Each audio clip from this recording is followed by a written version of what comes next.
Uyontonto, as in Uyontonto. Tetekanta, tetekanta, tetekantaka, tetekantaka, tetekantaka, tetekanta, tetekantaka, tetekanta, tetekanta, tetekanta, tetekanta, tetekanta, tetekanta, tetekanta, tetekanta, tetekanta. Uyontonto, uyontonto yo. Wanachi, young Africans. Hello guys, welcome to Football Inter. I am your host, Dominion Chuks. I want us to give 6 posers to young Africans. Poser, poser, poser, poser, poser, poser. Why am I giving them 6 posers? Young Africans have beaten Simba SC, their eternal rivals, in 6 consecutive games. 1, 2, 3, 4, 5, and 6. Young Africans for life. What a game. Guys, I am very, very excited because whenever these two sides meet, it is a tug of war. And what made this particular game, this particular Kariako derby match interesting was because both sides have reinforced. A lot of players were signed, both on the part of Young Africans and on the part of Simba. So going into this game, there were no excuses. No excuses. Oh, this is the reason we didn't. Nothing like that. Everybody went into this game fresh off. Today, we witnessed players, new faces in both teams, who came out today to showcase the beauty of African football, the beauty of Tanzanian football, the community shield. Young Africans have told Simba, see guys, we know you are our rivals, but you see this matter, guys, we are on another level. Whether you like it or not, young Africans, they are on another level. What a team. They just had a celebration few days ago. And look at them now, winning a trophy again. Season just they start. Young African don't win trophy. Wanachi for life. What a game. See guys, like I said earlier, when I saw the lineups, I said, okay, very good. Romain Folz versus Fladu Davis.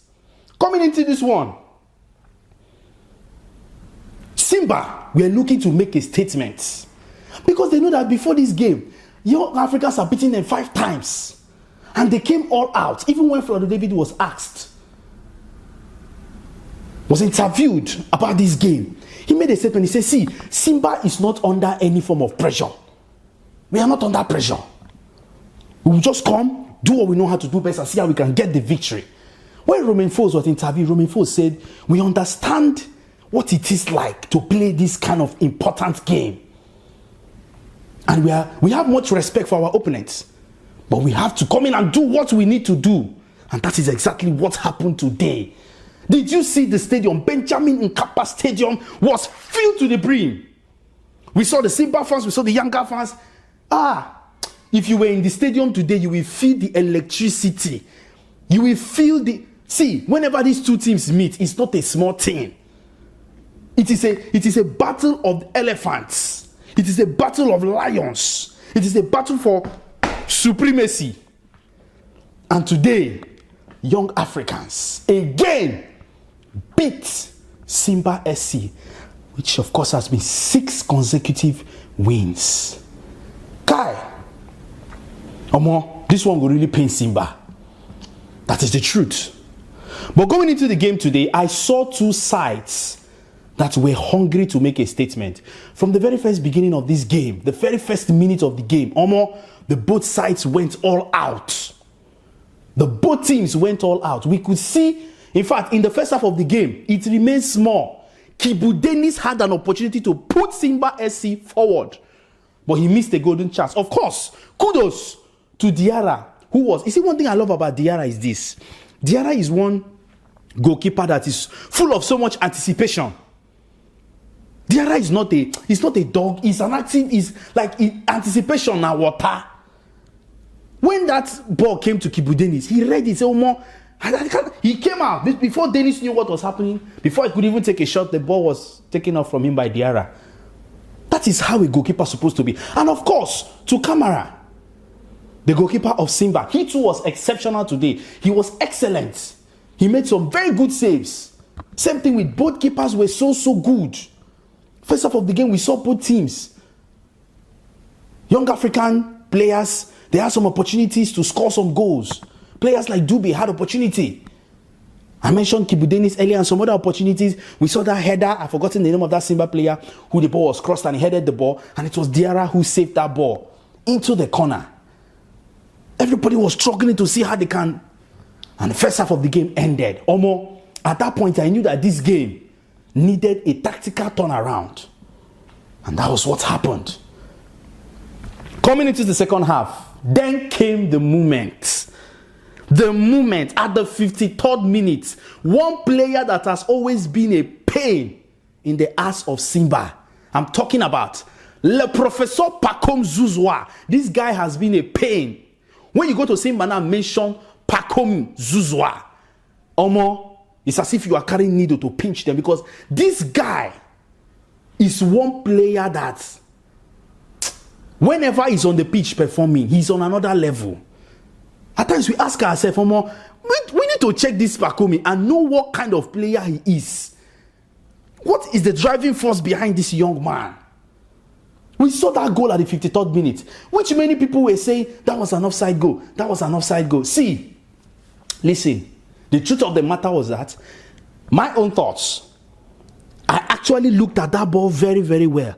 And for people who understand the rules of offside, as a matter of fact, if you go and check the FIFA law 11, regarding offside, you will discover that when that attack came, yes, Pacome Zouzoua was offside, was in an offside position, but he did not interfere with the ball.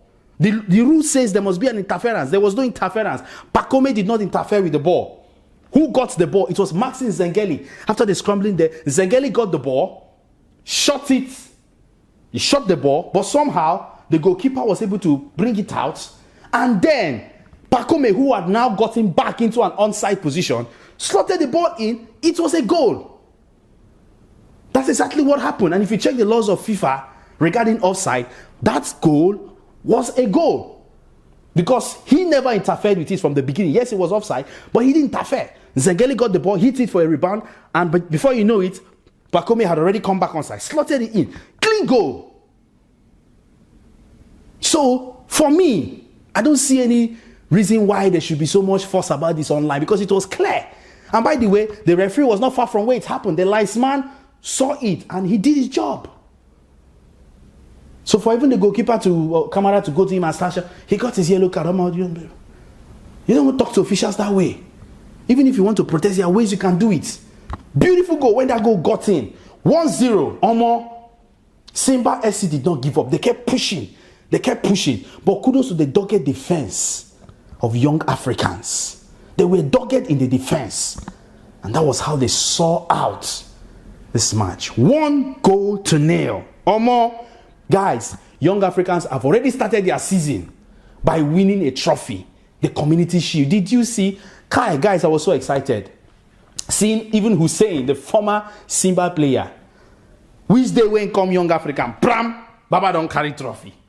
This club was too sweet. When you come into the club, you just can't stop winning trophy. This is a team that just can't stop winning trophies. They want to replicate their form of last season, this particular season, and it's already looking that way. But most importantly, we want to see young Africans perform so well in the CAF Champions League, because I know how it was for them last season. But this season, I am sure, of course, their next game is going to be the Champions League preliminary stage, which of course they'll be going to play. And we want to see a young Africans that is dogged. Just like when we have in our last episode here, Mr. Victor was saying something, that if they can just let him keep it at that pedestal, get to the semi-finals of the CAF Champions League. But if you ask me, they have what it takes to win it. But it is step by step by step by step. What a team. Great game today. Young Africans have had the day. See, guys, this is the beauty of Tanzanian football. This season go choke. And for Simba SC, yes, they lost today. And so many people will begin to ask Fladu Davis this question. We know you are a good coach, but does it mean that you do not have a solution to young Africans? Because it's obvious. I think him being the coach of Simba SC, I think 4 or 5 times now he has been defeated by young Africans. So someone might ask, does it mean that Fladu Davis does not have an antidote to young Africans? Because young Africans are beating him. But all the same, they just have to pick themselves up. But the truth of the matter is that Simba SC, they came out today to ball. They played good football. No doubt. I can't take it away from them. They were good today. But for me, the better team won. Young Africans was the better team today. And they won. It's that simple. Drop your thoughts about it in the comment section. We can't wait to hear from you. Let's know your thoughts about this game. We can't wait to hear from you. We want to communicate with you, know your mindset. And if you're watching this video, you've gotten to this extent, we are excited and happy to have you guys.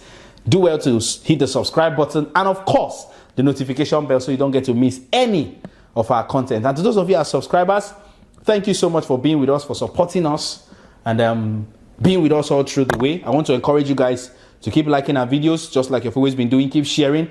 And remember to follow us on all our social media handles if you're yet to, and be a part of promoting African football with us, the football which we love. At this juncture, I'll be drawing the curtain. I still remain your host of Football Intel, Mr. Dominion Chuks, saying bye for now. African football to the world, and Asante, Tanzania.